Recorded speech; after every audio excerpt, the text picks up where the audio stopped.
Once upon a time, there was a little boy called Howard who loved writing stories. Little Howard dreamed of being a writer, and so he sat and wrote every night. But everything he wrote was fucking shite, yeah. Wubba-dubba-doo, wubba-dubba-doo. Worst writer in the world, worst writer in the world, worst writer in the world, worst writer in the world. He's a stupid, suck-ass, rubbish writer.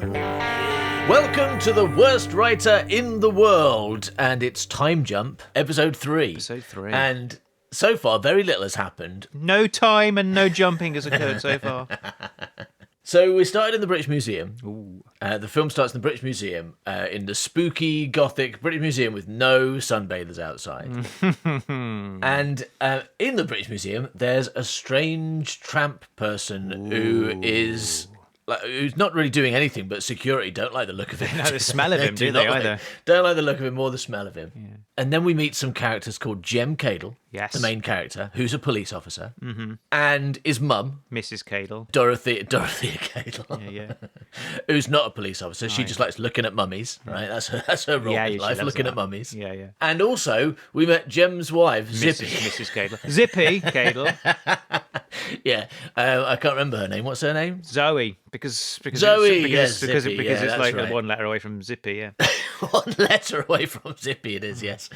And also we found out that Jem's wife, Zippy, Oh, yeah. is pregnant. Pregnant with puppets. And as she came out of the bathroom, the tramp kind of attacked her or ran towards her, and she thought mysterious, it was attacking her. ooh, who could it be? And she got scared, obviously, fair enough. And then she went and told Jem, "Oh, some tramp attacked me!" and Jem immediately leapt into action to go and check if the security guards were okay. Yeah. Not his wife. It's just like, like the olden days, like the men go together and the women go together. He's probably gone for brandy and cigars with those security guys, hasn't he? Right, yeah, okay, so he's having brandy and cigars with the tramp and security guards, while the security boys, should not be drinking. And meanwhile, the women are crying and traumatized in another room, in another room where they can be ignored. Yes.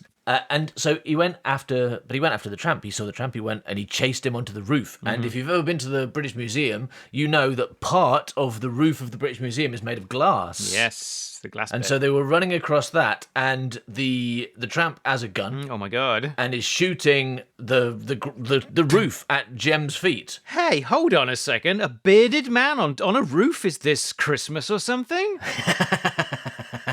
So you may think that we didn't bother with a Christmas special this year, but we did because we left a bearded man on the roof. It was a stealth special. All right, let's get back to the plot, shall we? Yes, we shall, please.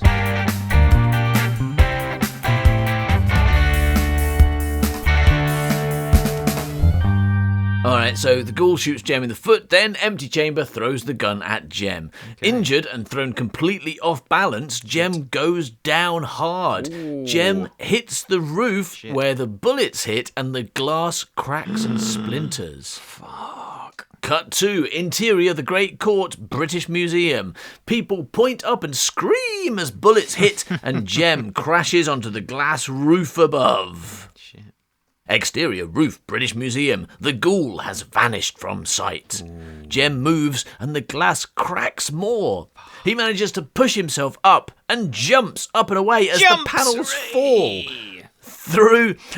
I told you all that jumping practice would come in handy someday.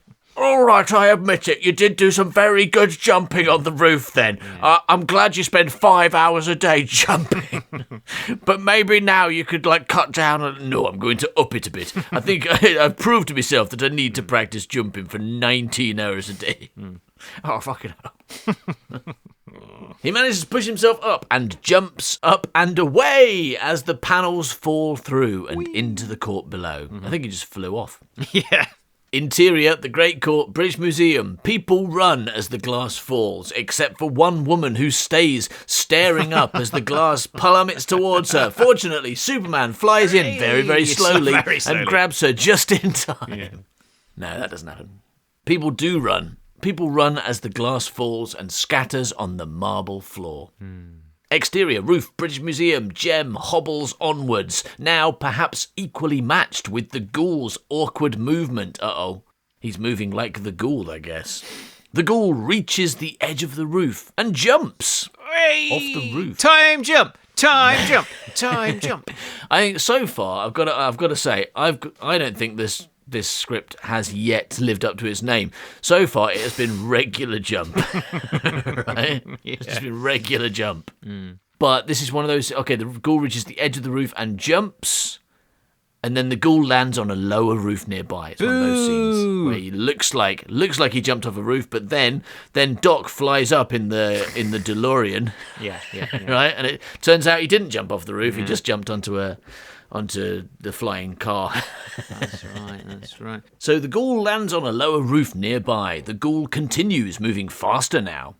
Exterior roof, British Museum. Jem pursues. He reaches the edge of the roof and looks over to see the ghoul escaping.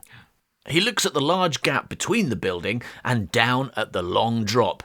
Determination sets in and he takes a running jump.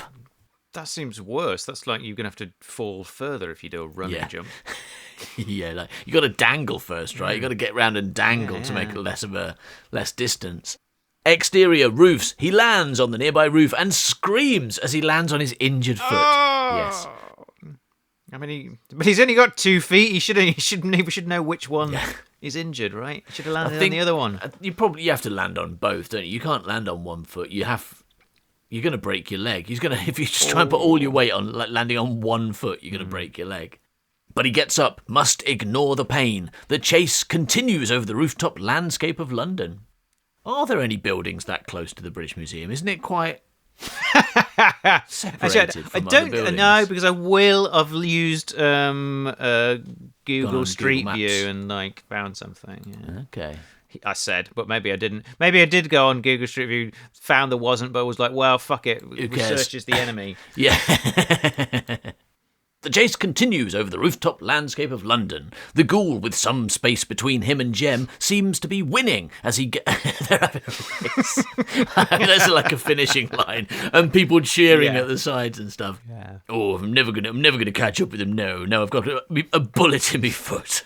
I'm never gonna win this little 500 meters race we're having. The ghoul seems to be winning, and as he gets further from Jem, he seems to be spurred on to move faster, looking less ill as he goes. Wow. Jem is not going to give up, though, despite his handicap, and pursues relentlessly. The chase culminates at a breaker's yard. This will have to be... Oh, sorry. The chase culminates at a breaker's yard. This will have to be cheated, for as far as I'm aware, there are no breakers in the immediate vicinity. Yeah. What is a breaker's yard? That's like where they squish cars, isn't it? Okay, and Jay's... I need to get them there because I need the ghoul to throw a load of rubber tyres over Jem Cable. Yeah.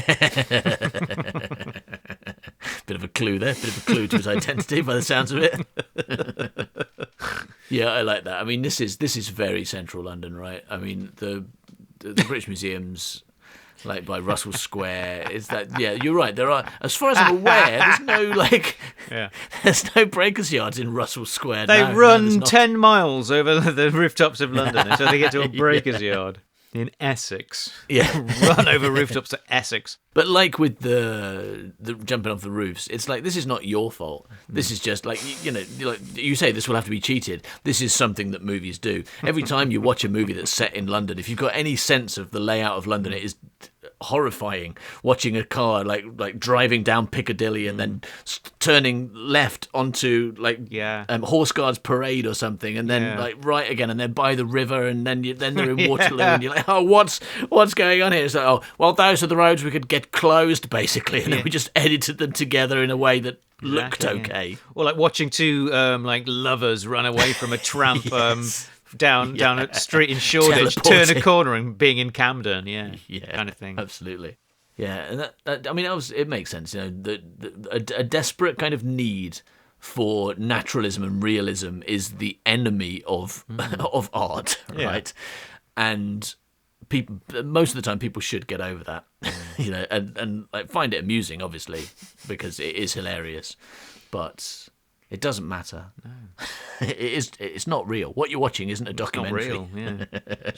just accept that everything you're watching is set in a slightly parallel universe to the one you live in, where there is a Breakers Yard next to the British Museum and where Camden is right next to Shoreditch. Just like it doesn't matter. It doesn't matter. These events didn't happen, and even if they're based on real events or characters, based on real people, doesn't matter. Like, it really isn't that important whether or not Cleopatra was black. Doesn't matter. It's just a film or a TV show or whatever. That Little Mermaid, just not real.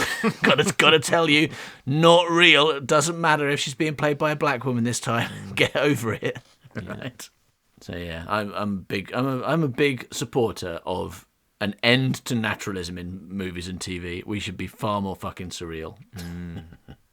Exterior Breakers Yard, Russell Square. Great. I'm just adding that.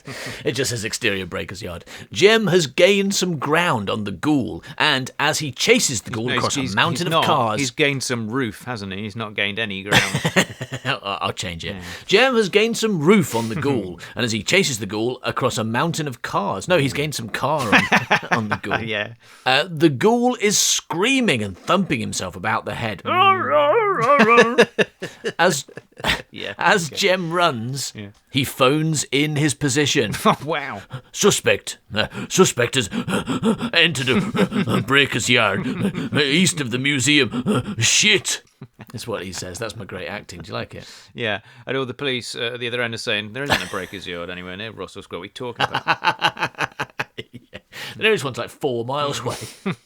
The ghoul jumps expertly. In fact, I tell you what, let's look up where Breakers Yard's in London. I wonder if that's Yeah. I'm interested. Also, he's just phoning in. That's the first time he's phoned, his police station or whatever. They've probably got no idea what he's talking about. Yeah. Yeah. Breakers Yard near me. 3.2 miles, 1 hour, 5 minutes walk. So probably do that in 40 minutes if they're running. But, he's got a shot foot, so 2 hours.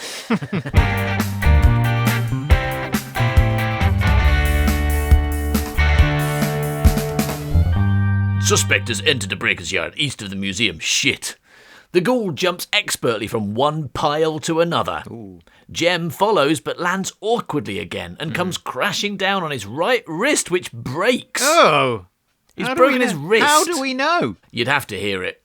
It's got to be like The Fly. It's got to crack open and the bones stick out. Yeah, it's got to be. It's going to be unpleasant. The only way you can possibly know is if it's really, really horrifying to watch. Yeah. Unless this is like some kind of new movie, like, because sometimes they try to make movies interesting by having 3D glasses or something, but this one's got like glasses, X-ray glasses that you watch this movie with. So at this point, you're watching two skeletons chase through London very, very slowly. Yeah, but you can see their injuries. His right wrist breaks. His phone spins off into oblivion. Wow. I mean, that's surprising. It's like it's gone in a black hole or something. Jem screams in agony. The ghoul is escaping again. Jem hauls himself up. His wrist is terribly misshapen. Yeah, you're right. It's fucking bone sticking out. Brilliant. But he ignores it and pursues. Yeah, fair enough. The ghoul reaches the end of the pile of cars and jumps. I'm telling you, this movie should be called Regular Jump. Jem is close behind and intending to follow. The ghoul has gone, dropped from sight into the folds of darkness and rain. Ooh. He's lost him. Yeah. He's got a bullet in his foot and he's broken his wrist and he didn't even catch the guy. Shit. What a loser. What a fucking loser. The confusion of this disappearance is pretty immediately replaced by the horror of the realization that there is nowhere to jump to and a very long drop if Jem doesn't stop now. Or was he doing a kind of cartoon, like trying to stop running? I guess so. Like short steps, kind of. How does he know that there's nowhere if he's not reached the edge? How does he know? I don't know. This feels like a cartoon moment, definitely. Jem tries to slow down and stop himself, but because of the wetness, slides to the edge and over. And now it's a farce again. Now it's slapstick. He's like, wait. He's got to be like. He's got to be helicoptering his arms. Yeah. Right? He grasps out with his left arm. Oh no. It's going to come off or something. His arm's going to come off. It's not going well for him. Yeah. Grab hold of something and his arm will just stay there while his body falls away. Or fucking hell. He grasps out with his left arm and manages to cling onto the bonnet of a car. His feet rest on the bumper, and below that is a long, long drop. The bumper creaks. Uh-oh, it's loose. And suddenly it tears from the car and falls. Fuck. Jem is left hanging off the pile of cars with his left hand and his right elbow. Oh, okay, so he's got like his elbow hooked around, but not using his wrist, I guess. The rain makes it even more difficult to hang on. Oh, yeah.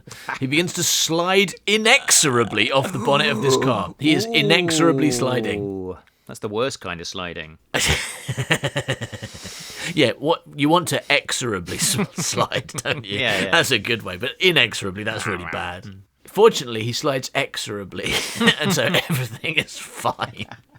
That's the situation you want to be in. Shit. No, he's sliding inexorably off the bonnet of this car. The ground is a long way off, and he will surely die if he falls. Oh, no. He spies the aerial of the car and makes a grab for it. The aerial. He grabs the aerial with his left hand and tries to pull himself up. The aerial bends and begins to snap. Fucking hell. Cars used to have aerials, everyone.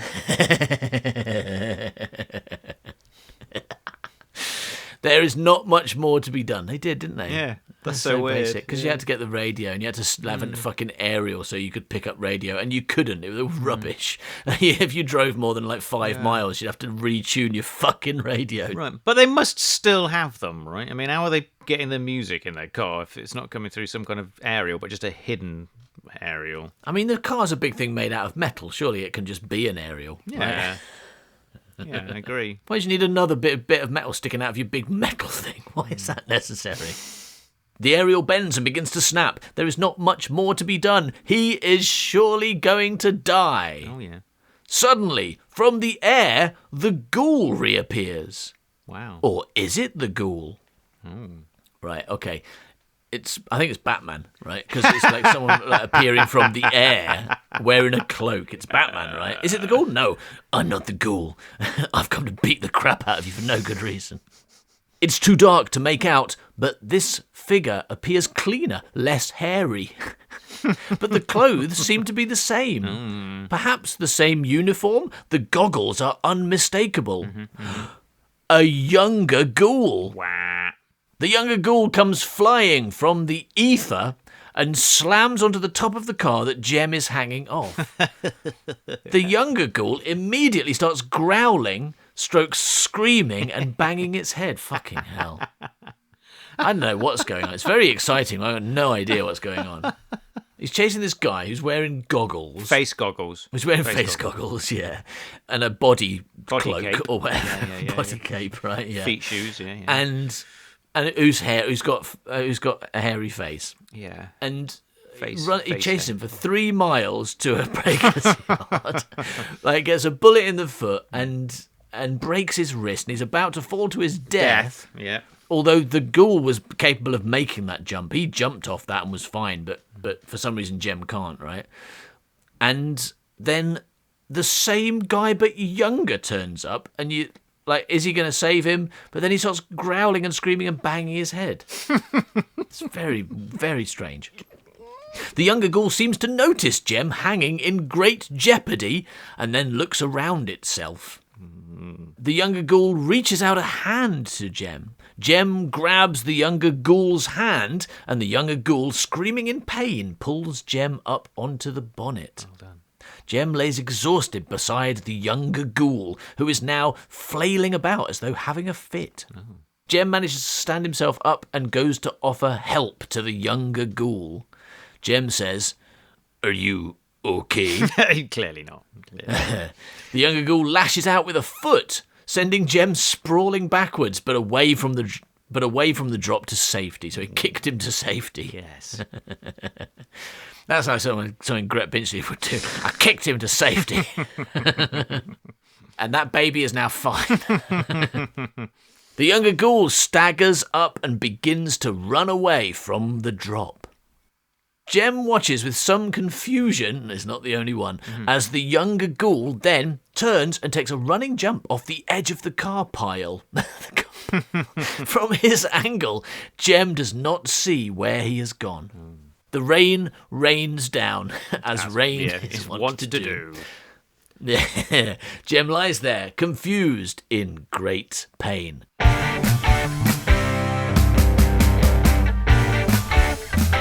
Cut to interior hospital room later.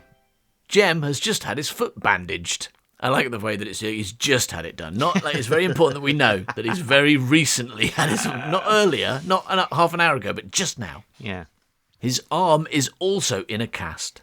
He is speaking with another guy, another cop, his police colleague, a plump black dude, because black characters in Howard Long scripts are always dudes. Yeah, man. Now let's do what you said and find out what this character is like. Make him a no-nonsense.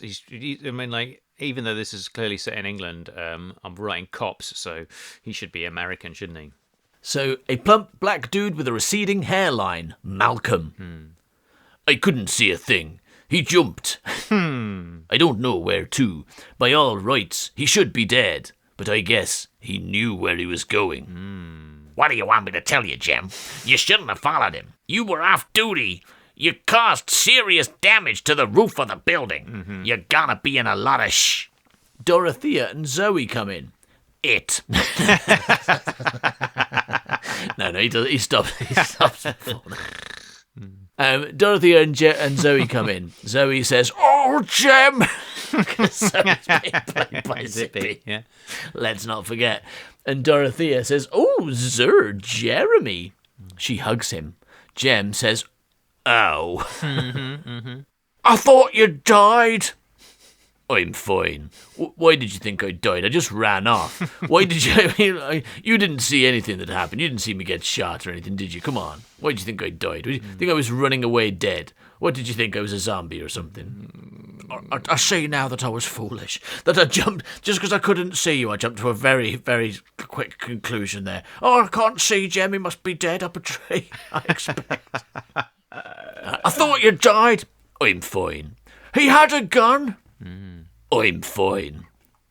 Never do that again. I told you. I'm fine. The likelihood of that exact event happening again is very low, so don't worry about it. Well, I mean, you say that, but if he does turn out to be the ghoul, then it's going to happen twice. Yeah, which means he just does not listen to his wife. Don't worry, it'll definitely not happen to me again. I tell you what, the likelihood of that exact same thing happening to me again. I told you, I'm fine. You're going to be a father. You know, you did tell me when we were doing it, when we were having sex. You told me there's no way that I, a human man, could get a felt puppet pregnant. I feel very misled by that. Oh, I didn't know. I thought it was true. Yeah. You're going to be a father. Oh, Zoe's right. It's time you stop the chasing and got yourself behind a desk. Right. He won't be doing either, says Malcolm. What? Badge and gun, please. Nothing. He's joking, aren't you, Malcolm? And Malcolm, after a pause, says, Yes. Oh, okay. Come on, let's get you home to bed. She takes hold of a wheelchair. I'll walk. But why is she pushing him in the wheelchair? There's other people here who aren't heavily pregnant who could probably push his wheelchair, right? Yeah, but, you know. I'll walk. No, I'll wheel you to reception and then you can walk. I don't know why. Good scene. I'm not sure. I'm not sure why. But I think you should be in a chair until we get to reception of the hospital. We're probably not that far. And then you can walk home, which is 8 miles. Yeah. Right. The reason is because it's not their wheelchair. So, you know, you can't just... Okay, so he's just going to walk to the car. It's not walk home. Not walk home. Okay. I thought that like she would just like wheel him home over the rooftops of London. That's what I thought was going to happen. Yeah. I thought you said this wasn't going to happen again. Come on, it's not my fault. You're the one. You promised me. You promised me this wouldn't happen, and now you're letting me do this. Yeah. She said as she pulls a gun from her pocket and shoots him in the other foot. And shot him in the foot. Yeah. No, I'll wheel you to reception, then you can walk. Malcolm, do you mind giving Dorothea a lift to the station? And Malcolm, being a humorous secondary cop character, says, Why? What's she done? and Zoe says, train station.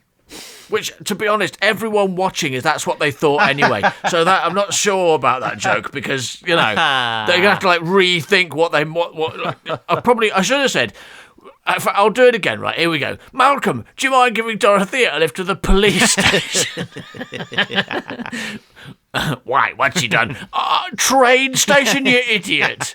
Train police station. I don't think that was any better. Yeah, no. I don't think that was any better. You say that everybody watching naturally assumes a train station, but he's a policeman, so that's his first thought, isn't it? And when you say station to him, he thinks, police station. So if someone says, "Can you give my child a lift to the train station?" he's like, "Okay, I'm going to go arrest them."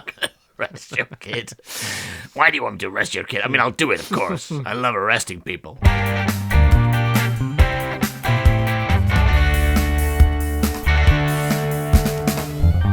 Cut to interior hospital reception. Zoe is at the main desk dealing with the wheelchair. For a fucking wheelchair. Exterior hospital reception. Jem is waiting just outside the door. Jem lights a cigarette with the one hand. It is not so easy, but worth the wait. Yeah. Why does he... Who uses two hands to light a... Jem Cadle does. No, but Jem Cadle. He always uses two hands. I guess in the wind, you like... In the wind, you might, That's cover true, the wind, but... Yeah, it's windy out. Can he not do that with his injured hand? It's a cast. It's like Yeah, fixed. you can it's still fixed use in, the No, it's one of those cast ones to- that's fixed in a position that's really far away from his face. Okay. So like, With like a stick to his waist. Yeah. So Okay. he's got to somehow kind of like put his coat over and light it. Those things that only seem to exist in comedy Yes. movies. Yeah, with stick. With the support sticks underneath Alright. it. Yeah. No, Definitely. that tracks with what we've learned about this film so far. That a lot of it is a farce. As Jem smokes the cigarette, a wiry old Irish fella comes over in a hospital robe and stares at him. Jem looks at the fella, then offers him a ciggy. The fella says, "Yeah, good to me, yar." Oh, okay. Jem lights the guy's ciggy. "So, did you get it back?" "What?" "The ting." That's what it says, da ting. Yeah. "The ting." "Thing? What thing?" Ting used last. I'm reading what it says here. Ting used last. Your gold fob. You get it back. Like I says, I never meant to take it. It was just so shiny, you know. That's what it says. So shiny, you know. You That's picked the what right. it You says. picked the right It was accent just then, so didn't it? It was just so shiny, you know. Yeah. Jem says, "Right." And there's a question mark in brackets, so he doesn't know if he's asking a question or not. Right. Yeah. Zoe arrives. Zoe says, come on. And the fella says, "Good luck, Noi." That's written N-O-I. what? Good luck, Noi. Good luck, Noi. Jem says, "Thanks." "And thanks for the court." Now, it's spelt court, like the past tense of catch. And thanks for the court. But is he saying coat? Is that like... Yeah, I think so. Is it like, are we meant to understand that he's saying Yeah, coat? probably That shouldn't the have. script says shouldn't court? have written in this weird language. No, should have just written what he's going to say and then Yeah. employed an Irish actor. Yeah. That's the way to do that, isn't it? And let them speak normally. Rather than writing it like this and then getting someone who absolutely cannot do a convincing Irish accent like me to read it. It's offensive. It's super offensive. Yeah, whatever. Zoe and Jem walk to car park, Jem glancing back to a waving Irish fella. Zoe says, "What was that about?" And Jem says, "No idea." Exterior, Jem's house, Terrick Road, Hooray! Muswell Hill, evening. Hooray! Terrick Road, isn't it? That's where you used to live, isn't it? That's correct. Yes, I did indeed. All right, so is your idea that you're going to film this in your house? Is that why you've written your own house in? Like, just come to my house, it'll save us some money. I think it's just a question of like trying to figure out a name of a road and like being really lazy. And you know one. Yeah, You yeah. only know one. Yeah. You've heard of one ceiling and one One road. Well, it's either going to be Terrick Road because I live there, or Meadow Lane because that's where my parents live. And that's the choice. But maybe I was thinking I would, get a camera and write and direct and star in it. Yeah, maybe. Which explains why Jem Cadle and the Ghoul and all those characters are all exactly the same person. Spoilers. It's just me playing everything. Yeah. Although, I suppose if I was planning on filming it myself, I wouldn't have done that scene on top of the British Museum, because that seems like unachievable. It's like... Or maybe the budget's gone on shooting on the British Museum, so it's like we've got to cut costs. Everything else is going to be in my house. My house. The whole rest of the film now takes place in one room. Yeah. Very exciting action sequence at the beginning, and then surprisingly, it's all one room after that. A lot of Almost movies, theatre. a lot of movies do front end their expensive thing to draw you in, Yeah. and then you find out that they're just boring and shit. Like Trial of a Time Lord. Yeah, it's really exciting opening, Right. isn't it? Yeah. And then he walks out of the TARDIS, and it's all fucking piss boring from that point on. Good, right up to the point Colin Baker appears on screen. Yeah, true. All right, so we're in your house, Hooray. basically. Although we're also not, because it says it is a semi-detached place with a gate at the side. Oh, right. So we're on your street, but actually you're going to go around to your more like your posher neighbours and see if you can borrow their house. Zoe pulls up the car and helps Jem out. And Zoe says, "Come along, my invalid love." Yeah. "I'm not going to deal with this one-hand thing very well." "You're lucky to be alive, you idiot." "I'm sorry, You wanted to be a hero?" "No, I wanted to get him for you. I thought he'd be a nice present for you. I thought, you seemed so excited after you saw him. I thought you probably wanted one. Yeah. So I thought if I catch him and, bronze him, and then you can put him in the toilet." Yeah. "No, I wanted to get him for you. In future, if you want to protect me, stay with me. Don't go running off." They kiss. Oh. Blah, blah, blah. Blah, blah, Wait. blah, blah. Wait. She kisses him. He kisses her. They kiss. Blah, blah, Yeah, blah, it blah. doesn't say that. It's straight to the end with that one. They didn't have to take it in turns first. Blah, blah, blah. Blah, blah, blah, blah. Is what happens. Yeah. And then Zoe says, "Right." Zoe opens the door to their home and they enter. Brilliant. What a scene. Little Howard dreamed of being a writer, and so he sat and wrote to every night. But everything he wrote was fucking shite, yeah. Wubba-dubba-doo, worst writer in the world, worst writer in the world, worst writer in the world, worst writer in the world. Thank you for listening to this episode of The Worst Writer in the World. There are still several more episodes of Time Jump to come, but if you'd like to listen to them right now, you can by signing up to the Secret Gang for just $2 and download them all immediately, as well as a load of other stuff. Thanks for listening. Bye-bye, Milk. He's a stupid, suck-ass, rubbish writer. Yeah.